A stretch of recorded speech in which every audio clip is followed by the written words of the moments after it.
일본이 자랑하는 거대한 대민 구름에 주민들은 물론이고 관광객들까지도 찾아가서 구경하는 이때면서 최근 균열이 발견되었습니다.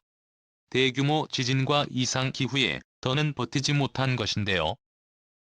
심지어 그룹했던 뿐만 아니라 일본 댐 전체가 큰 문제에 직면했다고 하죠. 대체 어떻게 된 일인지 지금부터 자세하게 설명해 드리겠습니다. 현장에 들어선 감식이 노는 그 처참한 현장에 입을 다물지 못했는데요. 물을 차단하는 차수 벽면을 자세히 들여다본 그는 가로로 곳곳이 갈라지며 보수공사를 한 흔적에서 불안함을 느꼈습니다. 공사 이후 물을 막는 기능을 해주는 차수벽면에 문제가 생겼고 이를 급하게 마무리한 흔적이 벽에 남아있는 것이었죠. 댐 상부 역시 처참한 상황이었습니다. 포장면의 균열이 수백 미터에 달할 정도로 문제가 확실했죠. 횡단 균열과 종단 균열이 동시에 진행되고 있는 벽면은 조금의 충격이 가해지기라도 하면 순식간에 가루로 바뀔 것처럼 불안한 형태를 유지하고 있었습니다. 횡단의 크고 작은 균열을 합치니 100곳 정도가 육안에 들어왔죠. 일본 도야마현 다테야마 산과 우시로 다테야마 산 사이의 그룹의 협곡에 위치한 그룹의 등은 문제를 드러냈습니다. 균열은 물론이고 제대로 된 방수 처리도 되지 않아 지진이 발생하거나 수해로 인해 물이 범람할 경우 댐은 제기능을 하지 못하고 망가질 가능성이 높았습니다. 1963년 완공된 이 댐은 당시 세계 최대의 아치식 도명 수력 발전댐으로 높이 186m의 댐에만 쓰이는 1867년에 걸쳐 총 5만 13억 엔이 투자된 야심찬 프로젝트였습니다. 제방용 지역을 따져보면 약 158만 세제곱미터 담수 면적은 약 349만 세제곱미터에 달하는 규모로 이때의 방수량은 초당 13제곱미터에 해당하는 규모입니다. 최대 출력은 33만 5천 kWkm에 달하며 연간 발전량은 약 10억 kW에 이르는 수준입니다. 이 정도 규모의 전기 생산량은 일반 가정 약 100만 호가 1년간 사용할 수 있는 양이죠. 지금은 산샤댐을 비롯해 거대한 댐들이 등장함에 따라 세계 최대 칭호를 잃어버렸지만 그럼에도 불구하고 이 댐의 위용을 경험하고자 찾는 이들이 이어질 정도로 도야마현의 최대 관광명소 중 하나입니다. 또 크기의 댐이 균열을 보이며 문제를 일으킨 것은 얼마 되지 않았습니다. 2011년 동일본 대지진을 비롯해 수많은 위기 속에서도 그룹의 댐은 흔들리지 않았다가 최근 균열을 비롯해 붕괴 위기를 맞은 것인데요. 대체 왜 그룹의 댐은 2020년이 되어서 이런 문제가 발생한 것일까요?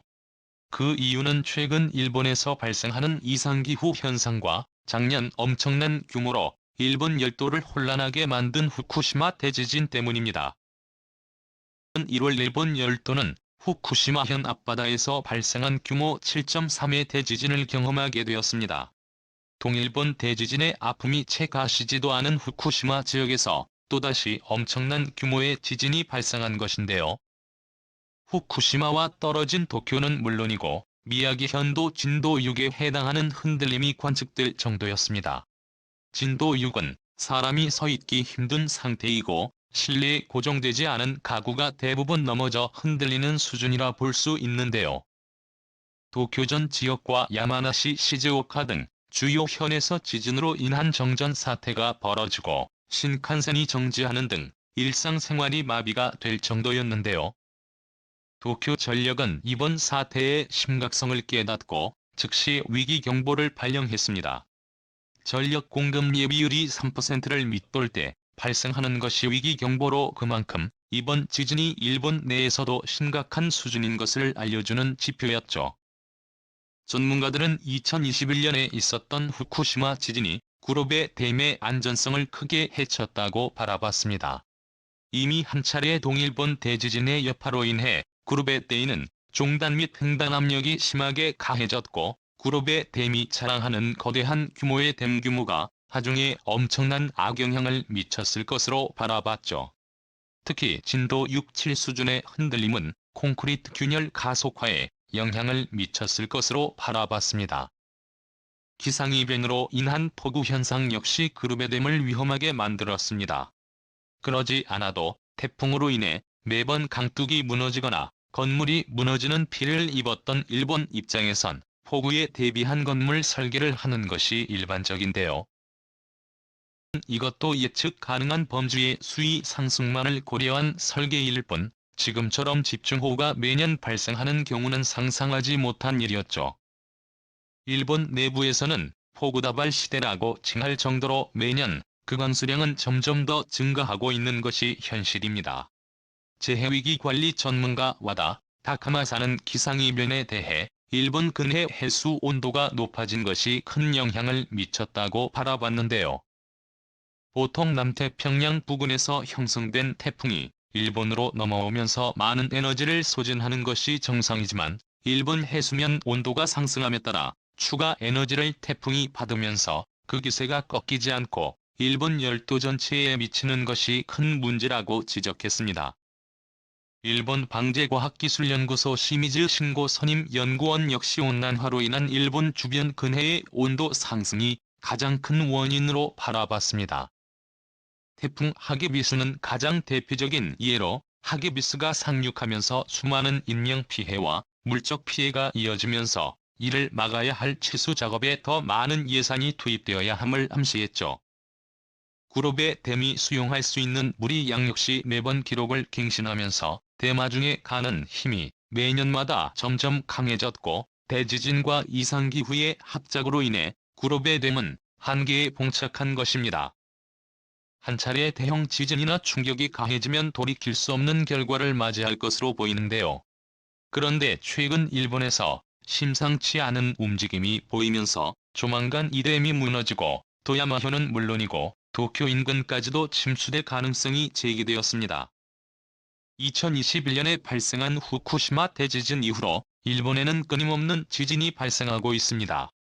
7 이상의 대형 지진은 발생하지 않았으나 4.0에 해당하는 중소규모 지진은 지속적으로 일어나는 것인데요.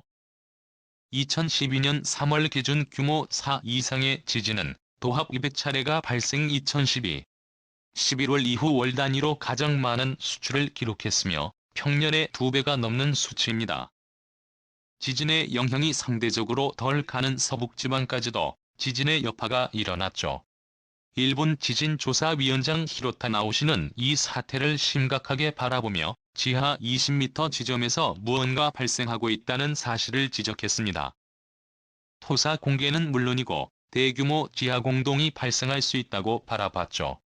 일본 지진조사위원회는 이런 현상에 대해 규모 8.9 수준이 오기 전 찾아오는 파장이라고 바라보며 조만간 초대형 지진이 40년 만에 찾아올 확률을 90%로 내다보고까지 했죠.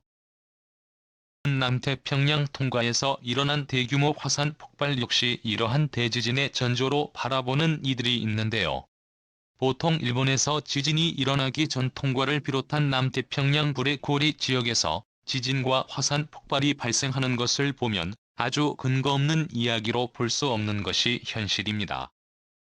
만약에 이렇게 된다면 구로베 댐은 무너질 것이고 그 외 일본에 존재하는 댐들 역시 무사하지 못할 것인데요. 현재 일본에 있는 댐은 약 3,000개에 이릅니다. 그 중에서도 홍수 조절과 농지 방제 기능을 하는 댐이 860개저 댐들 대부분은 건설한 지 30년에서 50년이 넘어가는 댐들입니다.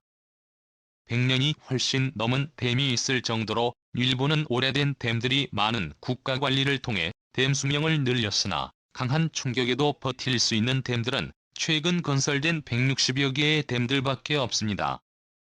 구로베 댐을 비롯 도쿄 주변에 생활용수를 공급하고 있는 댐들 역시 지진으로 인해 무너질 경우 도쿄는 물론이고 오사카, 교토 등 주요 일본 도시들이 넘쳐 흐르는 물로 인해 잠길 가능성이 높습니다. 대비하기 위해 일본 정부는 비용을 투자해야 함에도 불구하고 더 급한 일들을 위해 예산을 사용하느라 오히려 홍수나 제방 사업에 관한 예산은 점점 더 줄어들고 있는데요. 가장 많았을 때는 약 2조엔에 달할 정도로 치수 사업에 투자를 했으나 공공사업 예산 감소로 인해 8천억 엔으로 감소되어 회복되지 못하고 있습니다. 수위 대응으로 추진되어야 하는 곳들을 다 합치면 13,000km 정도. 피해를 제대로 막기 위해선 많은 곳들이 고쳐져야 하나 일본은 이를 외면하고 있죠. 일본과 달리 한국은 스마트 기술을 동원해 관리에 나섰습니다. 환경부는 대만전관리센터를 열며 스마트 대만전관리 컨트롤 타워를 세웠는데요. 지진이나 홍수 등 자연 재난에 적극 대처할 수 있는 통합기관으로 대응 정보를 수시로 수집, 이를 기반으로 판단을 하는 기관입니다. 위치 기반 시스템을 통해 댐 수위를 실시간으로 확인하고 공중 및 수중 드론을 사용해 댐의 3차원 영상으로 분석 균열과 누수를 정밀 진단할 수 있는 시스템을 구축한 것이죠. 주요 37개 댐에 적용된 시스템은 대한민국 전역으로 확대될 예정입니다. 일본과 달리 한국은 시스템 정비는 물론이고 최신 기술을 사용해 문제를 근본적으로 해결하려고 하고 있습니다. 반면 일본은 아날로그 방식으로 문제를 분석하는 것에 그치지 않고 문제를 방치하는 상황. 과연 일본은 안전 대책을 세웠던 붕괴를 막을 수 있을까요? 향후 일본의 선택이 기대됩니다. 시청해주셔서 감사합니다.